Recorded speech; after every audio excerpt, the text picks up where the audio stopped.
ઉનાળો શરૂ થતાની સાથે જ દેશમાં જળ સંકટ વધુ ઘેરાવા લાગ્યું છે। સમગ્ર દેશમાં જળાશયોના સંગ્રહમાં નોંધપાત્ર ઘટાડો નોંધવામાં આવ્યો છે। સેન્ટ્રલ વોટર કમિશનના જણાવ્યા અનુસાર ગયા વર્ષની સરખામણીમાં આ વર્ષે સંગ્રહ ક્ષમતા 35% ઘટીને 28% થઈ ગઈ છે।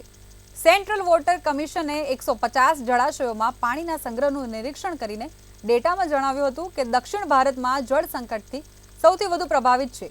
દક્ષિણ ભારતમાં કુલ 24 જળાશયો જેમ કે આંધ્રપ્રદેશ, તેલંગાણા, કર્ણાટક, કેરળ અને તમિલનાડુમાં જળ સંકટની સ્થિતિ ચિંતાજનક છે।